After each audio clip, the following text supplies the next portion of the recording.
एक बार की बात है, एक किसान था। किसान बहुत ही मेहनती और सच बोलने वाला था। हमेशा काम करता और अपने परिवार का अच्छे से लालन पालन करते हुए अपना जीवन व्यतीत कर रहा था। उस किसान के 4 बेटे थे। चारों बहुत ही आलसी और आपस में लड़ते रहते थे। उनको देखकर किसान बहुत दुखी होता और सोचता, मैं अपने बच्चों को कैसे समझाऊं, कैसे इनको सही रास्ते पर चलना सिखाऊं।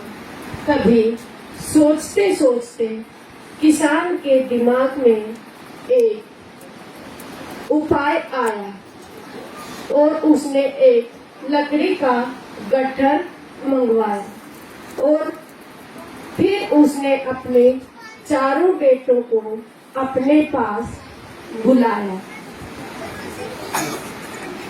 और फिर कहा, देखो बेटा, अब मैं बूढ़ा हो चुका हूँ और बीमार भी रहता हूँ। बीमार रहने के कारण अब मैं ज्यादा दिनों तक जीवित नहीं रह पाऊंगा। इसलिए आपको मैं कुछ बताना चाहता हूँ।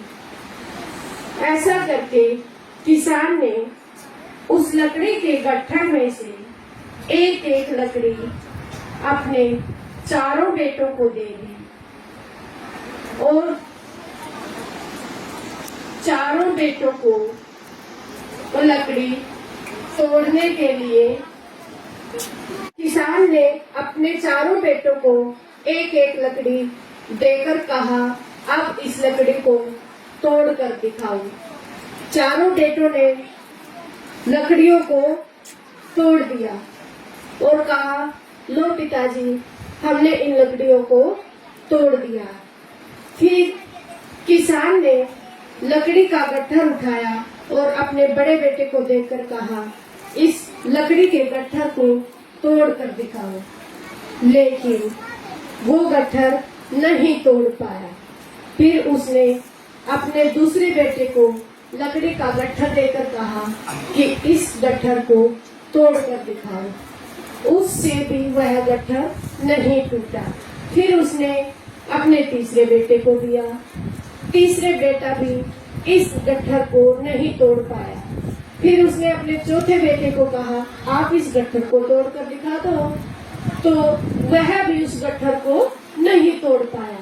तब किसान ने अपने बेटों को समझाया, बेटो, इस तरह लकड़ी के गट्ठर की तरह तुम भी मिलजुल कर रहोगे तो तुम्हें कोई भी हरा नहीं पाएगा और तुम्हारे काम आसानी से सही हो जाएंगे। मिलजुल कर रहोगे तो सबको अच्छे लगोगे और तुम्हारा परिवार अच्छा चल सकेगा। और इस प्रकार किसान के समझाने पर चारों बेटे आपस में मिलजुल कर रहने लगे।